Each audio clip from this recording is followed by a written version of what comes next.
Alright, so I've got this guitar here. This is a guitar that I'm setting up for someone. Needs a little bit of fretwork. And I've been planning to film the whole thing actually. I haven't done anything to it. It's just been sitting here at my house for 3 days. But as you can probably tell, I've actually been pretty sick the last few days. I got my first cold of the season, which blows. Kids went back to school. Of course, they brought home some nonsense. But anyway, I'm just going to keep this up front part here real quick. I just wanted to show this guitar, actually, because it looks kind of neat. I've never seen one like this. I wasn't even going to film this guitar, actually, because I was sick. I was just going to do it and kick it out the door and get on to what I want to do now. But anyway, I've never actually seen one with a maple fretboard that's lacquered. Pretty neat. It's got pearl inlays, dots, and then here at the 12th it's got the traditional trapezoid. So that's pretty neat. And this is a studio. The guy's taken the truss rod cover off. It's in his case. But anyway, it's making a bit of buzzing down here in these bottom frets. It's got some dead frets. But the really interesting thing about this one, apart from the fact that it's been stripped, I think originally it was that mahogany color. Anyway, he says these are PAF pickups, and I plugged them in, and I gotta say, they sound pretty unspectacular to me. But anyway, once I get this thing sorted out, get some new strings on it, this should be a pretty fast job.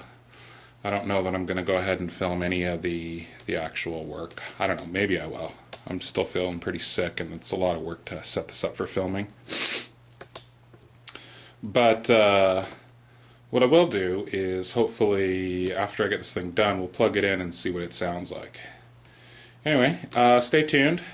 We got a studio with a maple fretboard and some interesting inlay. Never seen one like this. Kind of cool. And swear to God, I do not work for Gibson. These guitars just keep showing up.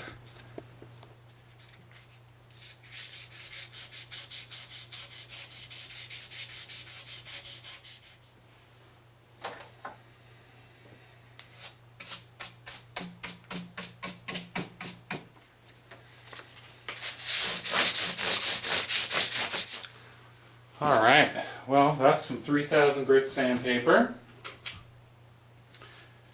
And I gotta say, big fan. Big fan, and I think I'm gonna get from now on 3000, 4000, 6000. And I know it's unnecessary, but boy, does this really just take it that extra step. Makes the frets feel like just glass. And then after you put a bit of this polish on them, boy, oh boy,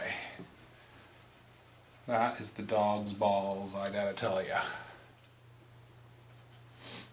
I didn't take you along for the filming of all this because I'm still pretty sick and I just kind of want to get through this and be able to give this guy's guitar back today because it's been sitting here for a couple days, and quite frankly I got ready trying to film it one day and then started feeling sick pretty much that afternoon. So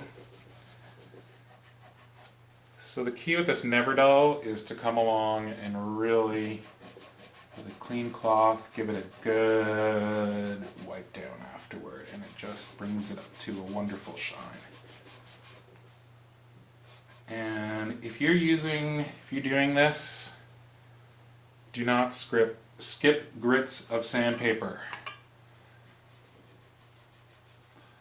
I see so many guitars that were supposed to have been set up by a professional. Around here, that's Steve's or Long and McQuaid or what have you. And I see some pretty lazy work. I see lots of frets that are just, you can see all the tool marks from how they've crowned the frets. In fact, on my Cabronita, sorry, in the lacquer you can see where they've gone and cut the edges of the frets. You can totally see all the file marks. Like, what the fuck? You didn't put any tape on it? Oh, also, by the way, I'm trying to stop swearing in these videos, so I'll probably be cutting out all the swearing anytime I swear. Just trying to make things a bit more family friendly. See if I can, for once, give you a really good look at those. There we go. So you look at those. Those all look glassy smooth. There's no file marks on them. I've taken away all my sanding marks from the previous. That's why you're not supposed to skip grits of sandpaper, because then you see all of your previous scratch marks. So the idea is start with 400, don't go crazy, get rid of all your file marks from what you used to level your frets, whatever kind of file you used. And then go to 600, 800, 1000, 1500, 2000, and then you can stop at 2000, and that should be fine. But I'm now currently going up to 3000, which I find fan-bloody-tastic. So I'm gonna try going up even higher. I'm gonna go to the hardware store my next run and get some, hopefully, micro mesh, like 4000, 5000, 6000, whatever it comes in. But yeah, anyway, I wanted to see if I could give you a really good look at what those frets are supposed to look like after they're all nice and shiny. And they just feel really nice to the touch. They should feel like glass. And they do. So let's get this tape off this thing, string it up, and see what it sounds like. This is going to hopefully be a nice short video. Oh, there was one more thing this guy wanted me to take care of. That's why this was actually worth filming. I guess whoever stripped all the paint off this thing, I guess this is actually true oil, or polymerized tung oil, as Dave says. They stripped it off the back. That also is tung oil. They didn't strip the neck, as you can see there. But it's a pretty good finish. This true oil is it's really nice. It's a nice, it's not overly shiny and it's not overly satiny. But anyway, yeah, so this headstock, I guess whoever refinished this really did a number on it. So he wanted me to see if I could level some of that out. So I'll probably pull the tuners off this next, if I have time. And then we'll go ahead and see if we can maybe flatten some of that out.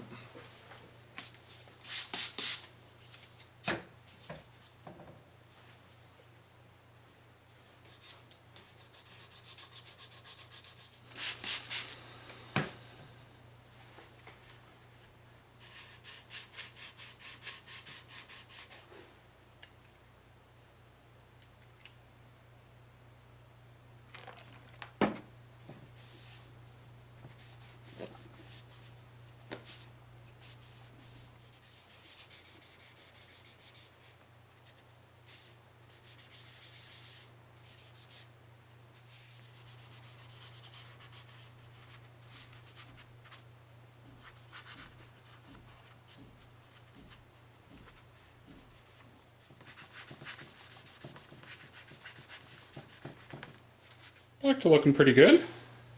Looks way better than it did. I mean, from a foot away it looks perfect. Got to get up really close on it, and that stuff's still dry, and I might do one more coat.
take back what I said. These are bitchin' pickups. I really like the sound of these. They're quite clear. They sound really rock and rolly. I like them a lot.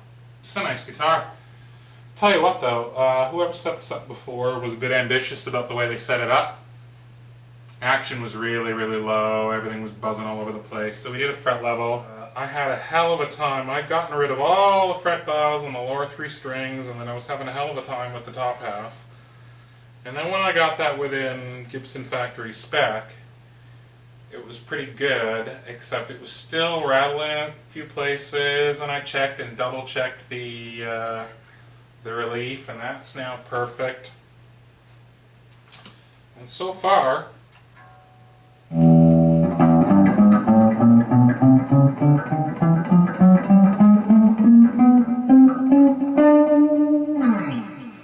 this thing is done. It's as good as it's going to get.